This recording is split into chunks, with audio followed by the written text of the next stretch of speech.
화면을 바꾸고 다시 시작하도록 하겠습니다. 그래서 이 메쉬 해석법과 노드 해석법을 오늘 다루면서 최종적으로 전반부 이제 수업 내용을 마무리 짓도록 하겠습니다. 이 이후에는 이제 동적 시스템을 다루게 될 텐데요. 동적 시스템과 정적 시스템의 차이는 시간의 흐름에 따라서 각 전류의 물리량들이 변화를 하느냐, 변화를 하지 않느냐의 차이입니다. 근데 저항소자 같은 경우는 정적 시스템 요소이기 때문에 아무리 전압이나 전류가 이렇게 동쪽으로 바뀌어도 이것은 시간 지연이 일어나거나 또는 시간 선행이 일어나는 그러한 변화가 일어나지 않기 때문에 우리는 정적 시스템이라고 합니다. 우리가 여러 가지 정적 시스템을 다루는 데 있어서 그동안 병렬저항 해석법이라든가 전류전압의 분배법, 그리고 키르호프의 전압법칙, 키르호프의 전류법칙을 사용해서 회로를 해석하는 법을 다루었고, 물론 이제 요즘에는 컴퓨터 기술의 발전으로 인하여 이렇게 피스파이스와 같은 이런 컴퓨터 CAD 소프트웨어 툴을 이용해서 해석을 하는 방법도 발전하고 있습니다. 그러나 이렇게 컴퓨터를 쓰지 않고 이게 손으로 해석을 하는, 또는 컴퓨터를 쓰더라도 간단한 프로그램만 가지고 해석하는 방법을 우리가 공부하는 이유는 무엇일까요? 마치 우리가 컴퓨터를 쓰지만은 또 해석적인 원리를 알고 쓰는 거와 아예 모르고 쓰는 거에 차이가 있기 때문입니다. 그래서 여러분들은 약간의 이론적인 개념과 그리고 맥락을 이해하면서 어느 정도 그거에 대한 분석을 여러분이 이해한 다음에는 반복적인 계산에 있어서는 컴퓨터를 다루는 그러한 방법을 저는 추천하고자 합니다. 네, 한번 이제 오늘 메쉬 해석법과 노드 해석법을 총정리해 드리도록 하겠습니다. 지난번에 말씀드린 대로 오늘 메쉬 해석과 노드 해석법은 제가 블로그 자료에서 이제 비공개로 올렸습니다. 근데 이걸 곧 공개로 전환을 하도록 하겠습니다. 여러분들 전기 회로는요, 다시 한번 정리해 드리면 소자라고 하면 엘리먼트, 저항, 커패시터, 인덕터 같은 그런 것들을 소자라고 하고, 전선, 도선으로 연결된 것으로 이루어지죠. 그리고 소자 중에는 아까 정적 요소로서는 이제 리지스터의 저항이 있는 것입니다. 저항은 전압 전류의 법칙은 오음의 법칙으로 적용되고, V는 IR 이런 법칙을 이용해서 전압에 흐르는 전류들을 이제 계산하게 되는 것이죠. 그리고 이제 이그젠플러서 다음과 같은 흐르는 전류의 회로를 이게 주어졌을 때 이 전류를 구해보자는 것입니다. 그러니까 보통 보면은 전압원이 주어지면 전류를 구하고, 전류원이 구해지면 이제 전압을 구하는 그러한 상관관계를 갖고 있습니다. 이렇게 회로를 해석할 때 지난번에도 말씀드렸듯이 이제 몇 가지 전략이 있는데, 여러 가지 우리가 공부한 뭐 병렬저항이나 직렬저항의 법칙, 또는 기본적인 오음의 법칙, 배분 법칙 이런 걸 쓸 것이냐, 또는 키르의 법칙을 쓸 것이냐, 뭐 그런 선택의 갈림길이 있는 것이죠. 그러나 이제 이렇게 멀티 전원이 여러 개 있는 경우에는 이러한 해석법이 다소 한계가 있다는 것이고요. 따라서 우리는 우리가 메쉬법 또는 노드법을 이용해 가지고 전류전압 법칙을 적용하는 것을 이제 설명을 드렸던 것입니다.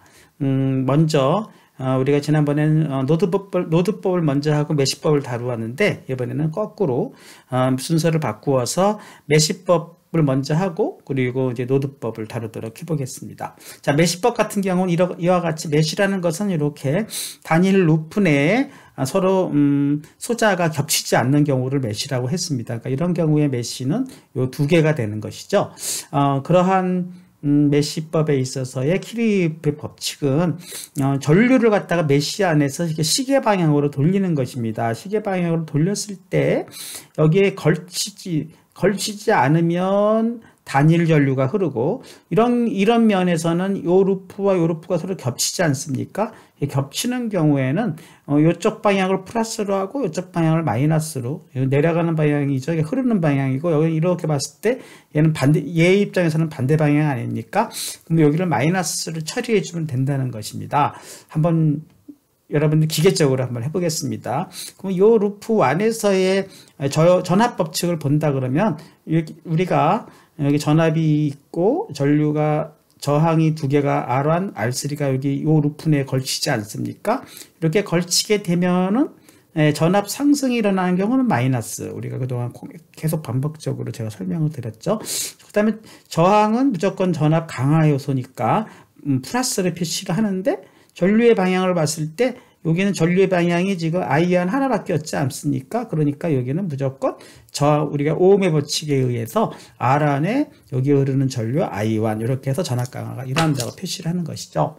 이쪽에서의 R3에서의 전압 강화량은 R3 곱하기 또 오음의 법칙에 의해서 여기 흐르는 전류인데, 요 면에서의 전류는 요 I1과 요 I2가 이렇게 겹치고 있지 않습니까? 겹치면 I1은 원래 제대로 흐르는 방향이니까 플러스, 이것이 I2는 이 방향으로 우리가 또 역시 시계 방향으로 돌린다 그랬을 때 얘의 입장에서는 여기에 지금 얘는 내려가는 방향, 얘는 올라가는 방향 아닙니까? 그러니까 얘는 플러스로 놓고 얘는 무조건 마이너스로 놓으라는 것입니다. 그래서 요거와 요거의 차이가 여기 들어가는 걸로 해서 이쪽에 전압 강화 법칙을 그대로 저렇게 적용하면은 마이너스 전압 상승은 마이너스 2W, 여기서의 전압 강화량 R1, I1, 여기서의 전압 강화량 R2, R3의 I1 마이너스 I2, 그리고 0.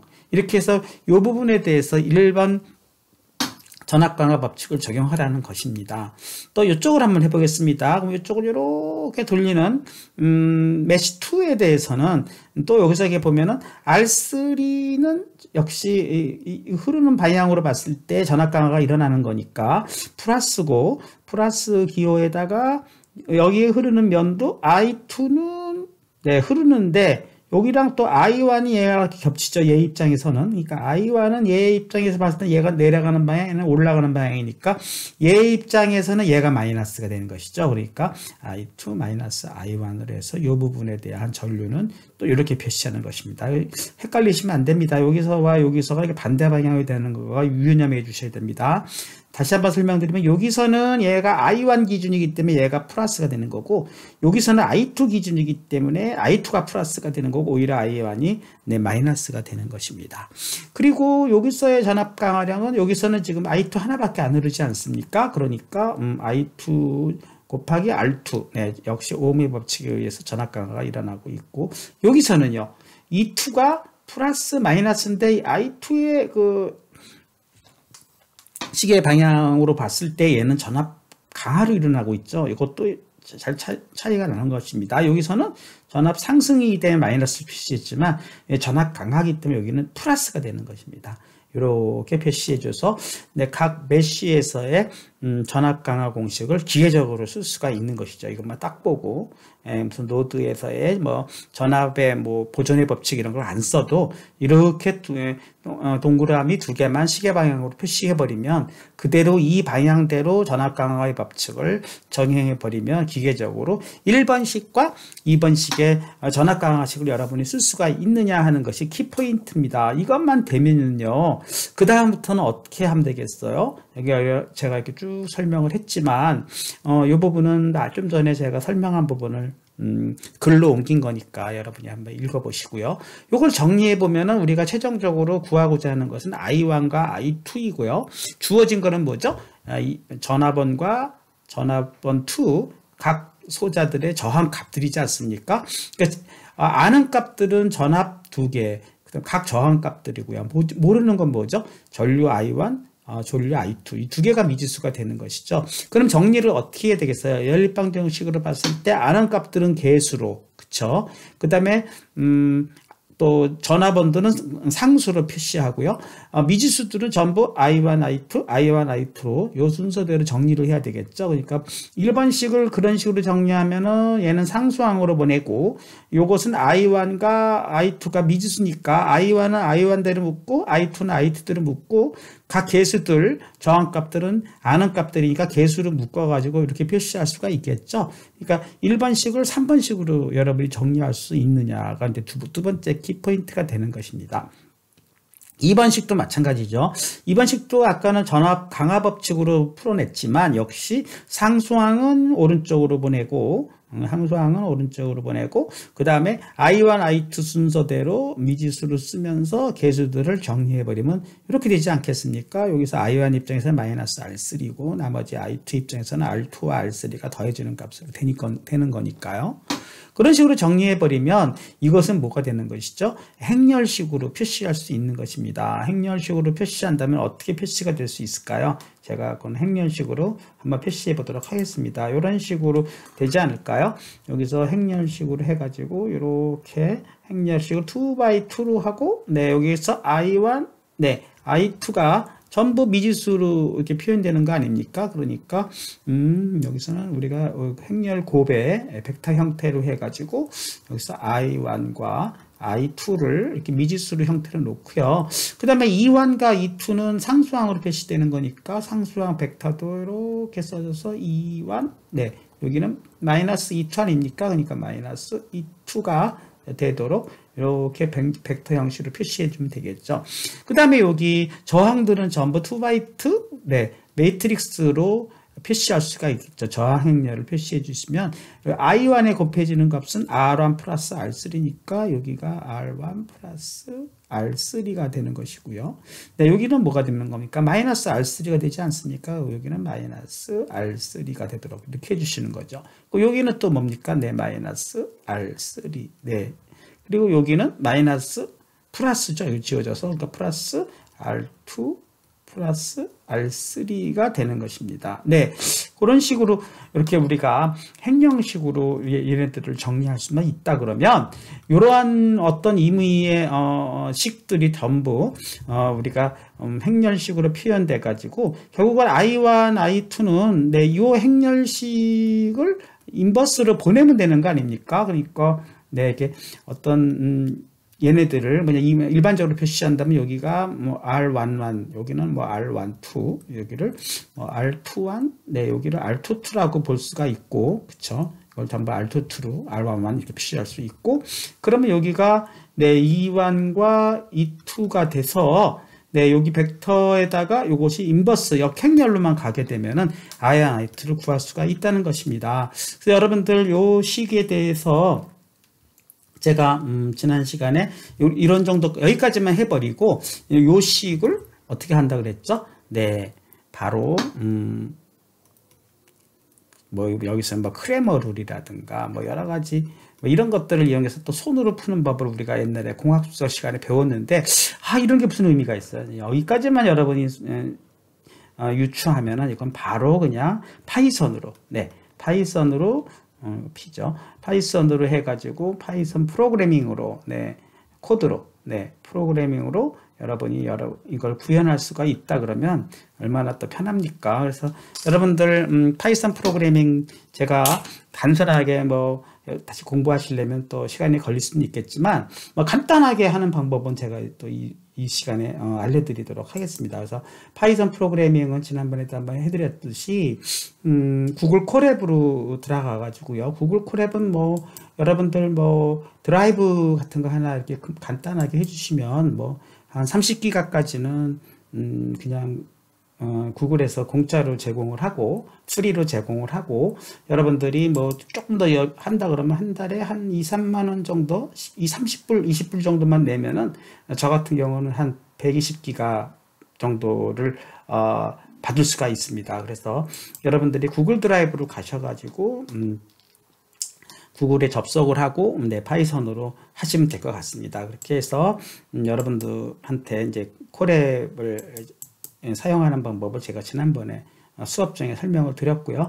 그래서 뭐 아무 콜앱으로 우리가 실행을 해가지고 우리가 콜앱을 실행하게 되면은 네, 우리가 콜앱으로 이제 우리가 들어가게 되고 콜앱을 오랜만에 다시 사용하니까 여러분들 콜앱 사용법을 좀 설명드리면 일단 콜앱 초기 화면이 이렇게 뜨게 되면은 첫 번째로 해야 될 일은 뭐 새로운 주피터 노트북을 여는 것이죠. 새 노트를 열어서 네, 이렇게 새노트를 열게 되면 임의로 얘가 untitle 해가지고 .jpymb라는 확장자를 가지는 파일을 얘가 알려줍니다. ifmb군요. j가 아니라. 그러면 여기서 untitle을 가지고 여러분이 적정한 이름을 붙이는데 저는 뭐 주로 날짜 이름을 많이 붙입니다. 그래서 오늘이 5월 12, 3일이라면 뭐 0513 이렇게 붙여서 이렇게 해주고 처음에 요 연결을 이렇게 해주면은 그러니까 구글 클라우드에 이제 연동이 돼가지고 좀 연결 중이라고 나오고 CPU와 GPU를 이제 배정을 받으면은 이런 식으로 메모리와 저장 공간을 확보를 해주면은 쓸 수 있는 단계가 됩니다. 그러면 이제부터 본격적으로 우리가 해석을 한번 해봐야 되겠죠. 그래서 해석을 하는 방법을 한번 설명을 드리도록 하겠습니다. 먼저 해야 되는 일은 import라는 것을 이용해 가지고 numpy 모듈을 우리가 임포트를 해야 되는 것입니다. 그래서 이것은 이제 우리가 mp 이런 식으로 해서 numpy 모듈을 우리가 들어오고요. 그 다음에 저항을 이제 어레이로 표시해야 되겠죠. 그래서 만약에 아까 같은 값이 이제 이런 저항으로 표시된다 그러면 뭐 R1, R2 이렇게 표시할 수도 있겠죠. 그렇게 한번 표시해 봅시다. 그러면 여기서는 상수로 표시했지만 뭐 이런 식으로 해주는 겁니다. 아마 R 매트릭스를 MP의 array라는 array라는 것은 MP array라고 한다면 이제 그쵸. numpy 모듈에서 numpy array를 서정하는 것입니다. 여기서 뭐죠? 이 퍼센트를 써가지고 퍼센트를 쓰게 되면 우리가 주석을 붙일 수 있습니다. 그러니까 퍼센트가 아니라 샵인가요? 저도 오랜만에 쓰니까 샵으로 가겠습니다. 그렇게 해서 MP 그쵸? 뭐 한글로 쓸까요? array array라고 하죠. array 우리가 생성을 하는 거라고 이렇게 가정하겠습니다. 그러니까 MP array라는 걸 생성하면서 우리가 2x2니까 여기다가 괄호를 열고 2x2면은 괄호를 두 번을 열게 됩니다. 두 번을 열고 그쵸? MP array 해가지고 뭐 R11 이렇게 하도록 하겠습니다. R11 뭐 R12 이렇게 해서 다시 콤마 하고요. 엔터 그 다음에 뭐 R21 뭐 R22 대문자로 할까요? R22 이렇게 해서 이렇게 해서 대괄호를 두 번 닫고 이렇게 해서 이렇게 해가지고 우리가 2x2 MP array를 생성했습니다. 그러니까 요거를 이제 2x는 2 곱하기 2 한글이 좀 표시돼가지고 2 곱하기 2 MP array를 생성했습니다. 이런 식으로 여러분 다시 한번 보십시오. 여기가 첫 번째 행은 R11, R12, 두 번째 행은 R21, R22 이렇게 해서 두 개의 array를 또 한 번 array를 묶었죠. 그러면 이게 2x2가 되는 것입니다. 이거는 여러분들이 이제 자꾸 쓰다 보면은 이렇게 생성하는 법은 알게 되고요. 값도 한번 여기서 넣어볼 수가 있겠죠. 그래서 R11은 뭐 주어진 대로 2옴 이런 식으로 뭐 여기가 지금 어떻게 되는 겁니까?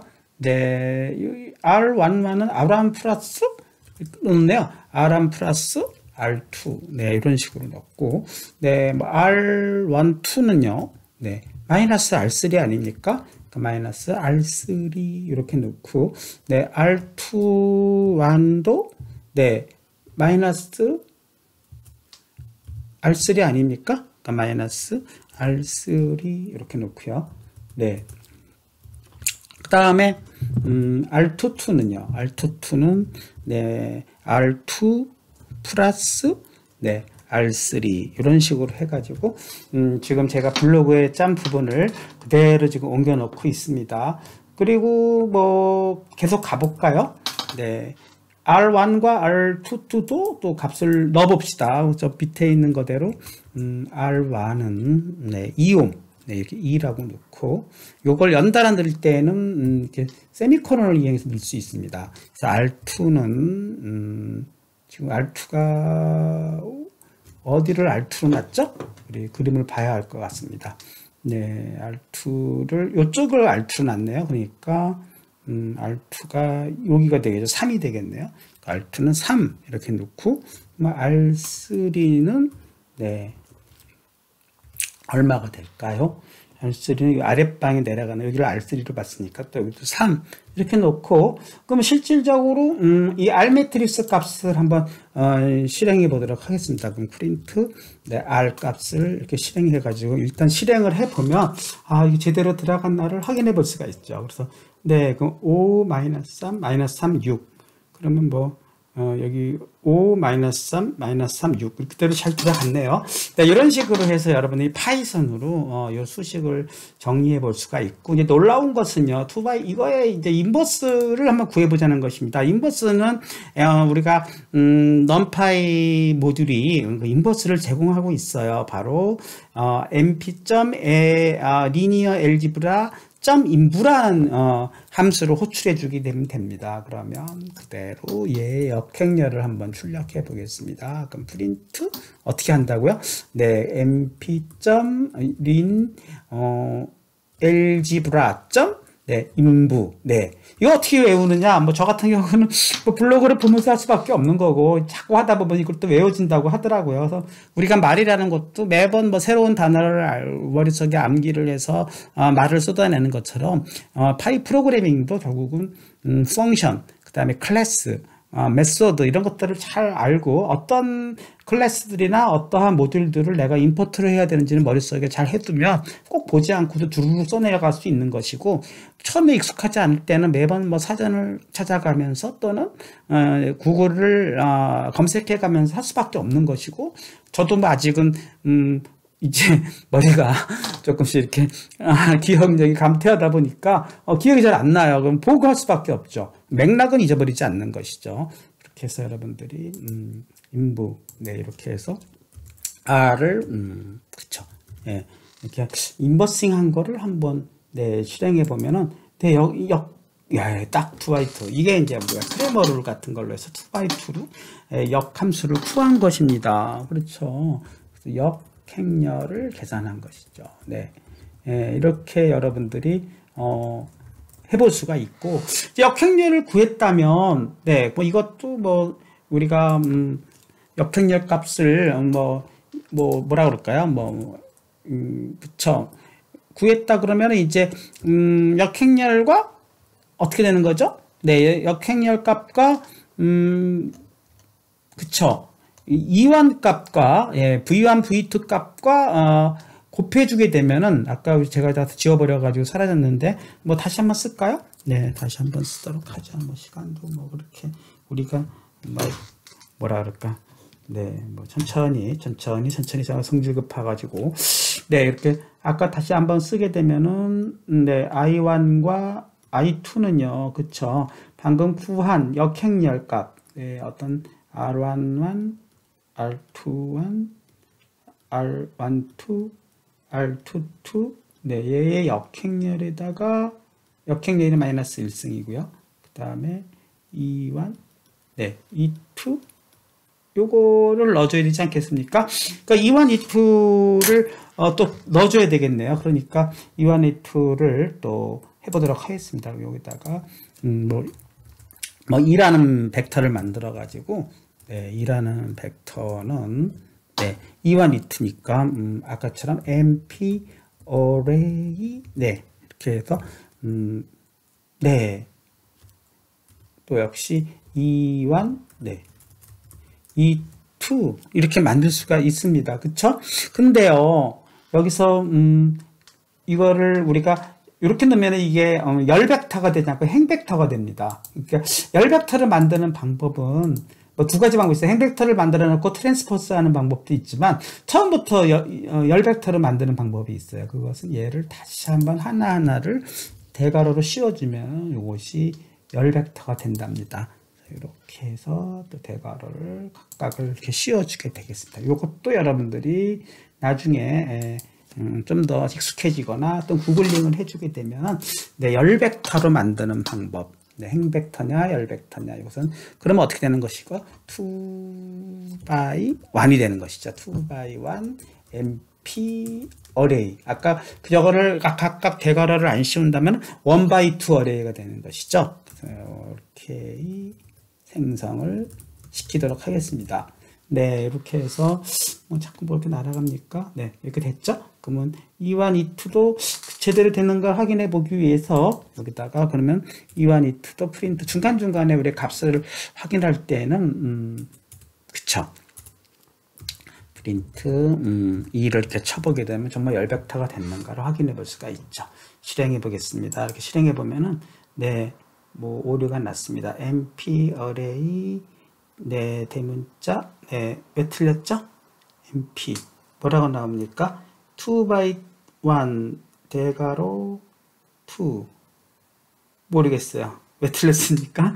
네, E1이 not defined. 네, E1, E2 값을 생성을 안 했다고 합니다. 그쵸? 미지수를 출력하라고 하면 오류가 나는 거니까. 그러면 여기서 10과 5로 이렇게 해야 되겠죠? 네, 10과 5인데 E2는 마이너스로 했으니까 여기는 마이너스를 붙이고요. 네, 여기를 네, 이렇게 마이너스를 붙이고 네, E1 값은 네, 네 얼마로요? 10으로 네, 또 E2 값은 네, 얼마로요? 5로 이거 5V니까 이렇게 값을 넣어주고 여기 요거대로 이제 요거 아까처럼 행렬을 표시하는 걸 마이너스 꼭 붙여야 되겠죠. 그래서 실행해 보면은 네, 이번에는 오류가 없을 것 같습니다. 그럼 10과 마이너스 5를 이렇게 열 벡터로 표시되고 있지 않습니까? 이제 마지막으로 해야 되는 일은 뭐죠? 그걸 곱해준다 그랬지 않았습니까? 역행렬을 또 지어졌는데, 그러니까 요 역행렬을 끝난 다음에 우리가 최종적으로 구하는 것은 I 벡터 아닙니까? 그 I 벡터는 네, R 벡터죠. R 벡터하고 매트릭스 우리가 매트릭스 행렬 곱을 해야 되는데 행렬 곱은요 닷이라는 걸 쓰게 됩니다. 그래서 닷을 써가지고 역시 MP라는 numpy 모듈에 닷이라는 메소드를 호출해가지고 네, MP의 역행렬이죠. 그 역행렬을 한 번 더 써야 되겠네요. 그러니까 linear algebra 점 inverse의 R에다가 그쵸. 이제 뭡니까? 닷을 써야 되는 거니까 콤마를 쓰고 이번에는 E는 열 벡터죠. 이렇게 곱해주게 되겠습니다. 그러면 이것은 뭐예요? 네, 그쵸. 매트릭스 행렬 곱 계산을 해주는 것입니다. 네, 행렬 곱을 이 앞부분은 뭐죠? MP 인부 이게 역행렬이죠. 그대로 한 번 더 쓴 것입니다. 그리고 E는 여기서 2벡터 네, 요거를 곱해주고 MP 닷 해주면 행렬 곱을 해준 것이죠. 제대로 됐다면은 각 그 I 값을 구해주게 되면은 네, 요것이 제대로 우리 여러분들이 네, 그쵸.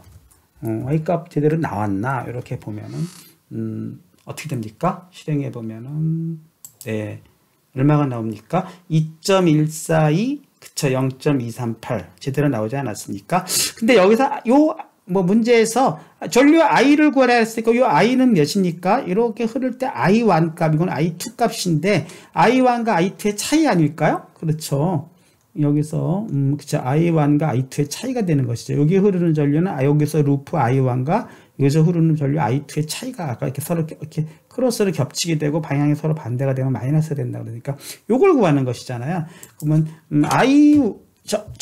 I를 구하라. 저 R3에 흐르는 I를 구하라 한다면은 그것은 프린트 우리 I는 지금 벡터니까 얘를 인덱싱을 해야 되겠죠. 그러니까 I의 그쵸. I가 어디 갔어요? I의 인덱싱은요 대괄호를 쓰게 됩니다. 대괄호에서 네, 0번이 I1이고요.